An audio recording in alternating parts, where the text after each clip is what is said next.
Tech executives, software ads, and news headlines are constantly throwing around terms like artificial intelligence, machine learning, deep learning, and generative AI, as if they all mean the exact same thing.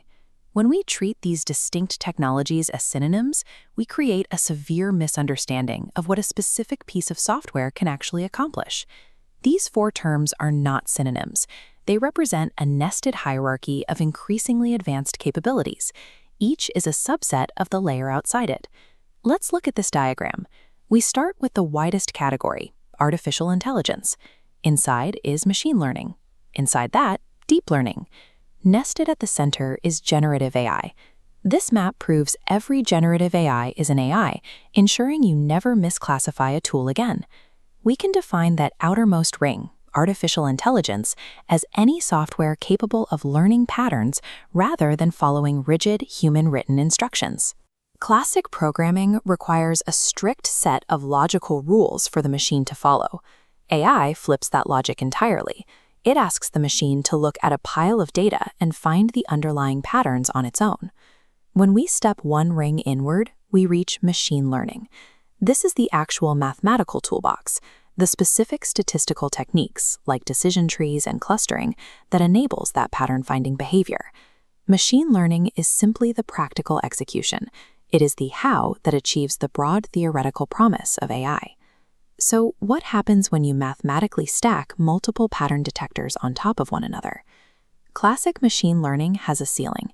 It typically requires a human expert to manually point out the features in the data. For instance, to teach a basic machine learning model to identify a cat, a human has to explicitly tell the software to look for pointy ears or whiskers. This pipeline shows deep learning architecture. Instead of relying on humans, it uses stacked artificial neurons. Each layer builds upon the previous.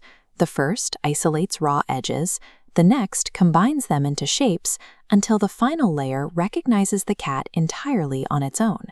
This structural depth is what allows machines to process vast amounts of messy, unstructured data, like massive archives of images and audio, without any human handholding.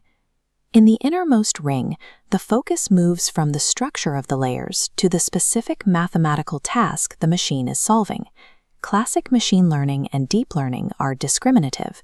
Their ultimate goal is strictly to pick a single correct label from a fixed, known list, like scanning an email and deciding whether it belongs in the spam or not spam category.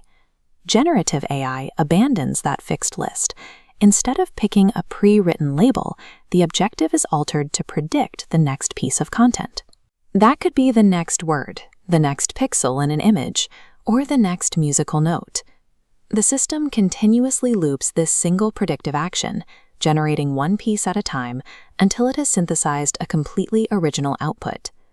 That single mathematical shift, from categorization to synthesis, is the precise reason machines can now write essays, generate art, and hold complex conversations. We can easily ground these theoretical definitions by looking at the technology you already use every day.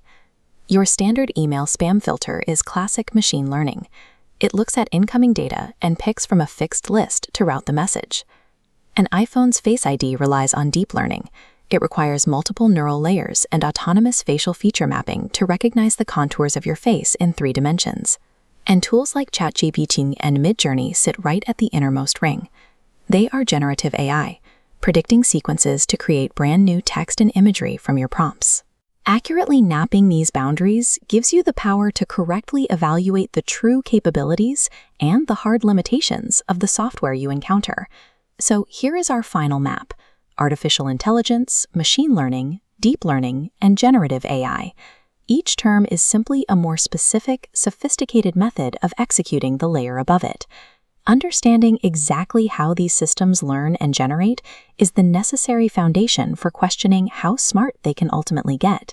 And that is exactly what we will explore in the next episode as we map the boundaries of narrow, general, and super AI.